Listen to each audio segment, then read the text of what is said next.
Kita mulai dengan apa nih? Kita mulai dengan baca basmalah bersama. Bismillahirrahmanirrahim. Minggu-minggu yang lalu kita sudah mempelajari bagaimana metode penelitian kualitatif itu dilaksanakan. Hari ini kita akan mengkaji teori, kedudukan teori dalam penelitian kualitatif. Ya, kedudukan teori dalam penelitian kualitatif. Kalian pasti sudah akrab dengan teori ya. Penelitian kuantitatif yang lalu kamu sudah melakukan uji teori.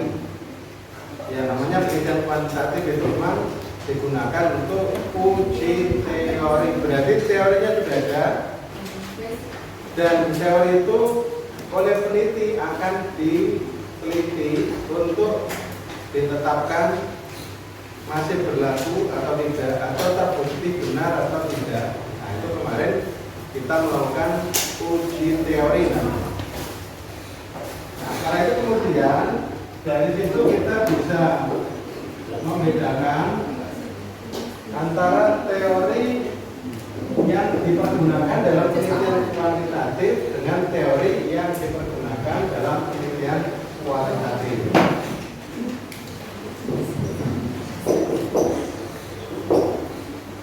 Nah, kita bisa bedakan. Yang pertama, untuk penelitian kuantitatif itu,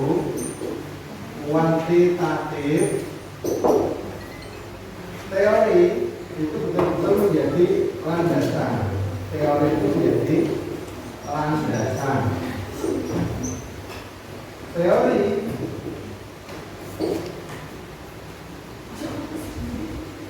dihadirkan untuk diuji. Bedanya apa dengan kualitatif? Nah, kalau kualitatif teori itu dipergunakan sebagai bekal peneliti. Kenapa? Karena peneliti adalah instrumen penelitian. Bedanya dengan kuantitatif, instrumennya adalah kuesioner atau angket. Tetapi untuk penelitian kualitatif yang bertindak sebagai instrumen adalah peneliti itu sendiri, sehingga peneliti perlu berbekal dengan teori-teori yang terkait dengan apa yang diteliti. Di sini teori tidak untuk diuji. Sekali lagi bedanya, kalau di kuantitatif itu peneliti menghadirkan teori untuk dibuktikan kebenarannya, namanya diuji, diverifikasi, difalsifikasi. Sementara kalau di kualitatif, teori, ketika kamu menghadirkan teori, itu tidak harus digunakan untuk diuji teori itu benar atau salah tidak. Nah, dalam penelitian kuantitatif, teori itu kemudian digunakan untuk merumuskan apa yang disebut sebagai hipotesis, diturunkan menjadi hipotesis. Masih ingat hipotesis? Ya. Hipotesis adalah dugaan. Jadi kamu sudah bisa menduga bahwasannya, misalnya begini ya, ada teori religiositas mempengaruhi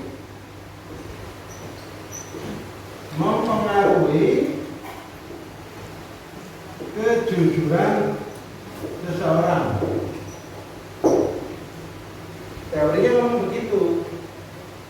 Terus bagaimana kamu menurunkannya menjadi hipotesis?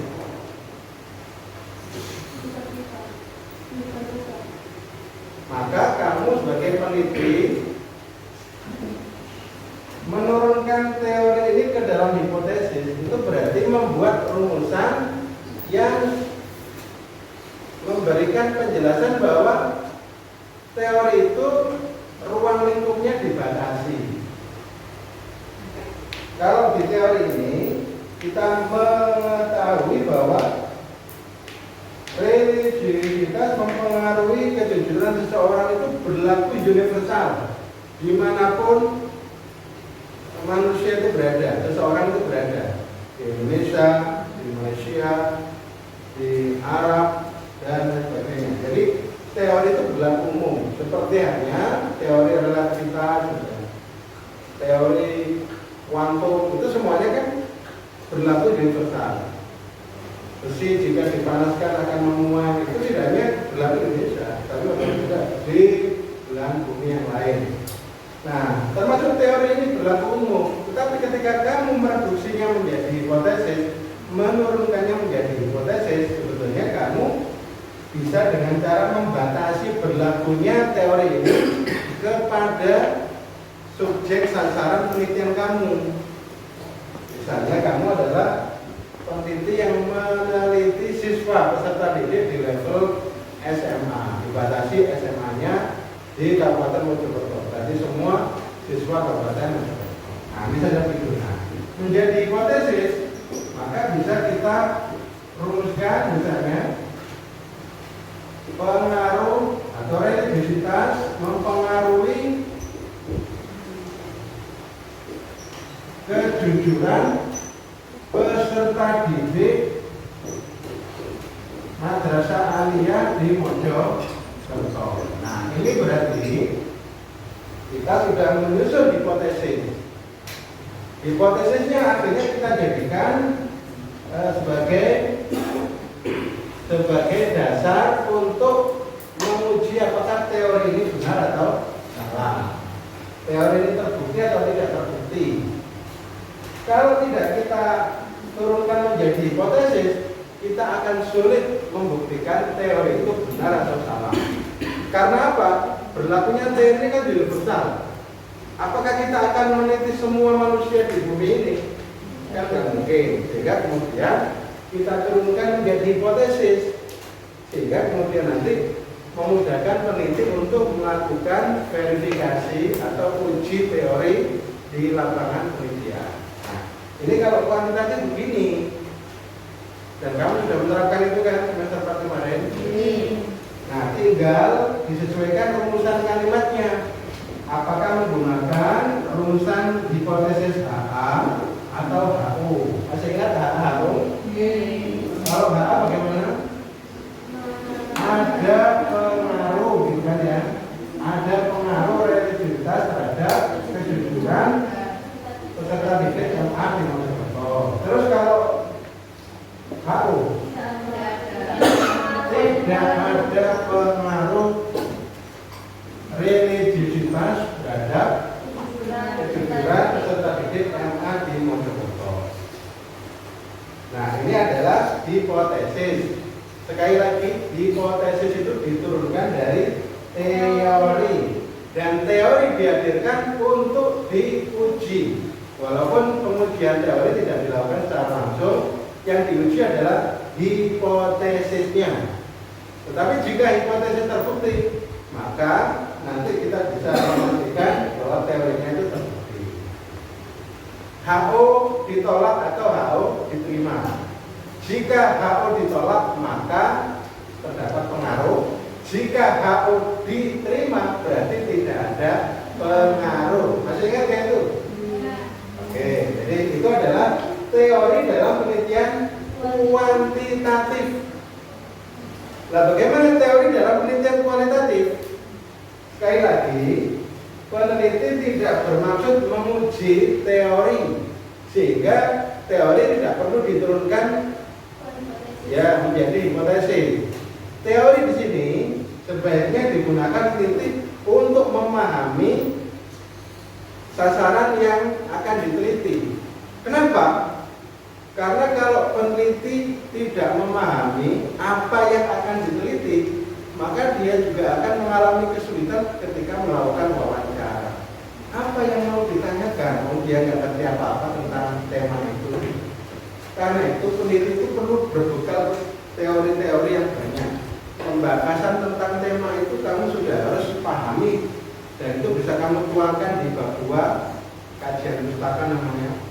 Nah, itu akhirnya peneliti ketika nanti terjun di lapangan penelitian, bertemu dengan informan, bertemu dengan sasaran penelitian, itu akan mudah menanyakan apa saja dan secara lebih mendalam. Nah, cuma ada kekhawatiran.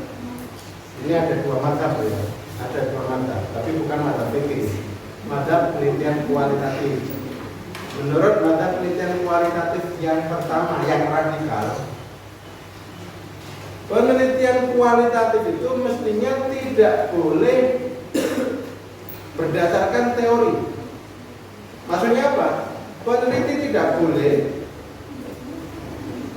menggunakan teori itu sebagai sudut pandang untuk melihat realitas.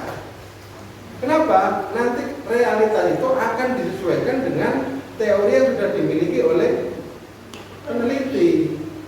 Nah, itu berarti seakan-akan memaksa realitas itu harus sesuai dengan teori apa yang ada di pikiran peneliti, dan itu berarti sudah mereduksi fakta, tidak menampilkan fakta secara apa adanya.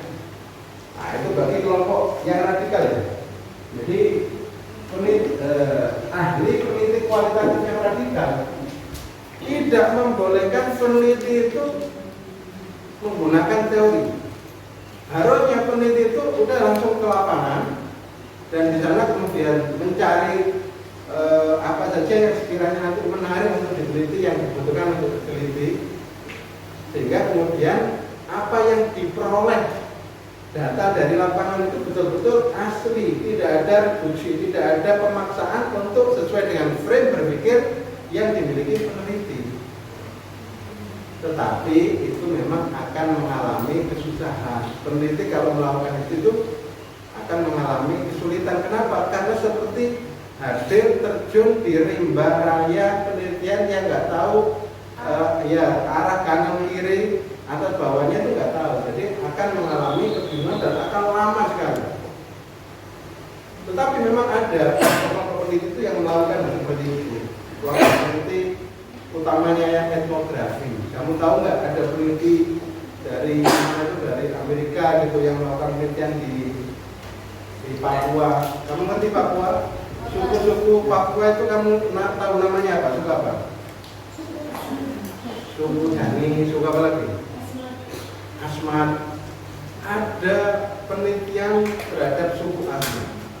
Jadi ada peneliti perempuan saking cintanya dengan ilmu pengetahuan, dengan riset, dia itu melakukan riset di mana itu, di Papua, itu dengan mengorbankan apa saja.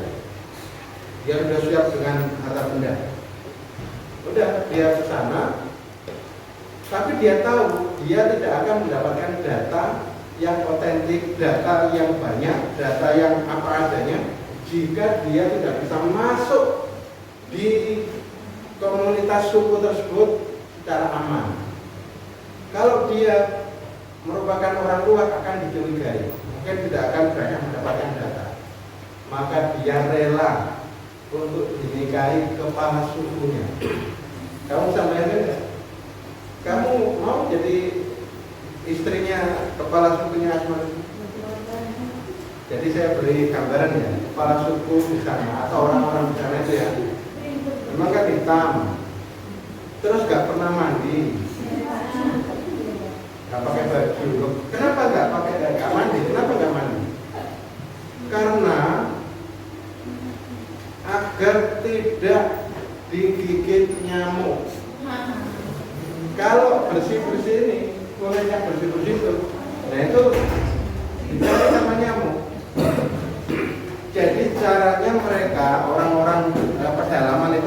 supaya tidak digigit nyamuk, maka tubuhnya itu dilaburi dengan ya minyak-minyak apa begitu, entah minyak babi atau apa gitu, sehingga kemudian ya tubuhnya itu banyak apa ya, hitam-hitam, terus kemudian berminyak gitu. Nah, kalau kamu ingin penelitian di sana, silakan.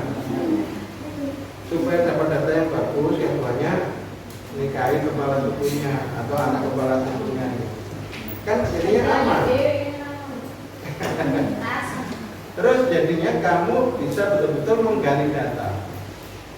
Keluarsa aman di sana. Nah, itulah contoh-contoh bagaimana peneliti yang komitmennya luar biasa terhadap penelitian. Nah, kira-kira kamu nanti bisa nggak sekomitmen yang saya ceritakan tadi? Insya Allah ya. Mau dinikahi sama kepala suku.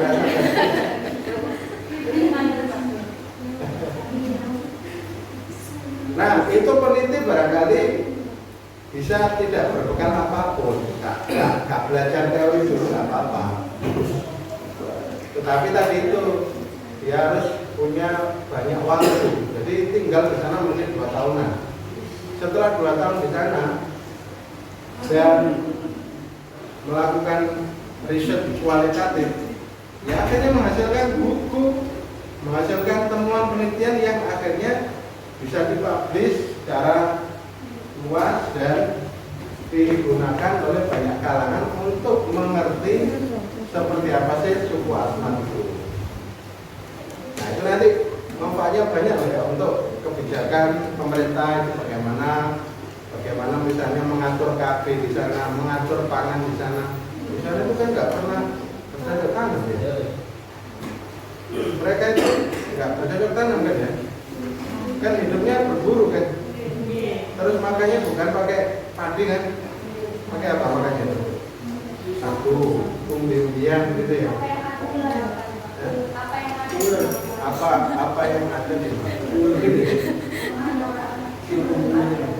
Oke, jadi mazhab penelitian kualitatif yang radikal itu memberikan penjelasan bahwa penelitian kualitatif itu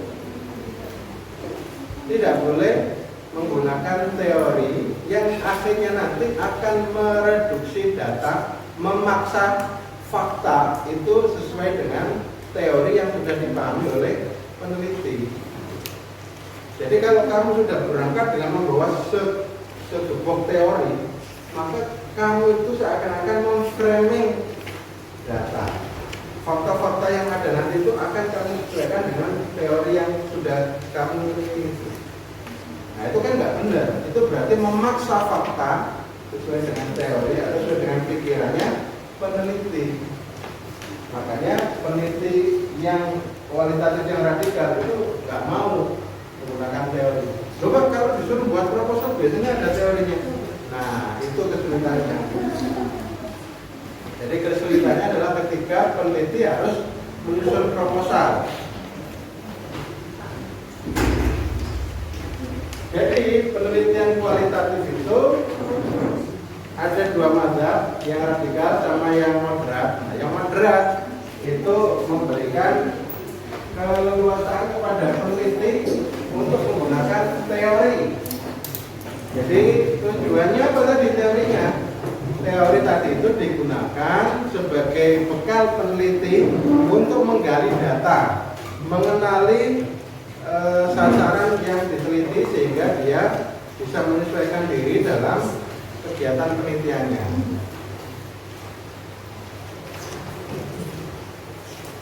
Oke, jadi kedudukan teori dalam penelitian kualitatif itu dihadirkan sebagai bekal bagi peneliti. Bagaimana kemudian nanti akhirnya penelitian itu dihasilkan oleh peneliti kualitatif? Nah, ini yang harus kamu pahami.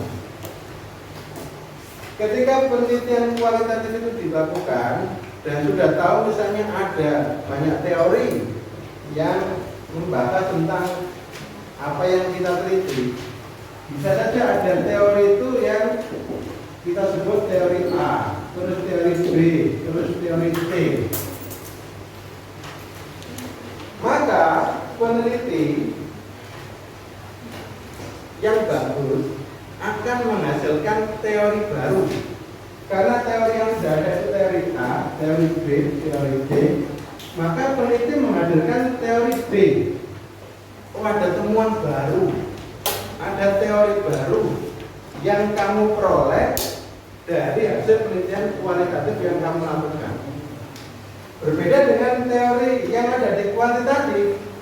Teori yang ada di kuantitatif menyatakan bahwasanya A ini menurut teorinya benar. Nah, jika kamu teliti, ya tidak akan menambah teori, ya hanya memastikan A ini benar atau salah gitu aja. Jadi penelitian kualitatif itu tidak menambah atau tidak melahirkan teori baru, tetapi menguji teori yang sudah ada. Seperti teori religiositas mempengaruhi kejujuran, maka ketika kamu menggunakan metode penelitian kuantitatif, maka di situ hanya dilakukan pembuktian benar tidaknya teori ini. Kalau ternyata HO ditolak, berarti ada pengaruh. Kalau HO diterima, berarti tidak ada pengaruh. Nah, jadi di sini hanya verifikasi teori yang sudah ada, tidak menghadirkan teori baru. Nah, ada pun penelitian kualitatif, nanti setelah melakukan penelitian itu diharapkan lahir teori baru. Di buku-buku, di artikel itu baru ketemu ada 3 teori. Ada teori A, ada teori B, ada teori C. Tapi kamu menghadirkan temuan baru yang tidak ada sebelumnya. Nah, itu berarti kamu menghadirkan teori baru. Misalnya teori D. Kamu bisa sebut teorinya itu seperti nama kamu boleh. Kan ada banyak temuan-temuan itu yang menggunakan nama penelitinya. Oke, nah kamu nanti boleh teori apa yang terang. Loh Pak, apa memang harus betul-betul baru? Tidak. Bisa saja teori yang kamu hadirkan itu pengembangan dari teori yang sudah ada. Misalnya, teori yang sudah ada itu A, kamu menghasilkan A plus. Teori yang sudah ada itu B, kamu hadirkan B plus. Atau teori yang sudah ada C, kamu bisa menghadirkan C plus. Nah, ini adalah contoh-contoh teori yang kamu hasilkan ketika melakukan penelitian kualitatif. Jadi, seorang peneliti kualitatif bisa melahirkan teori baru dan bisa melahirkan pengembangan dari teori yang sudah ada. Nah, itulah keunggulan penelitian kualitatif. Jadi nanti kalau kamu melakukan penelitian kualitatif, usahakan memang sudah mengerti betul teori yang sudah ada itu apa saja. Dan terus posisi temuan kamu itu di mana? Apakah memang betul-betul baru? Karena yang ada itu A, B, C, terus kamu menghadirkan D, atau kamu hanya menambahkan apa yang belum ada di teori sebelumnya. A itu begini, tetapi kok harusnya ditambahkan ini ya. Nah, berarti ada pengembangan teori. A jadi A plus, B jadi B plus, C jadi C plus. Nah, itu adalah contoh-contoh bagaimana teori dalam penelitian kualitatif.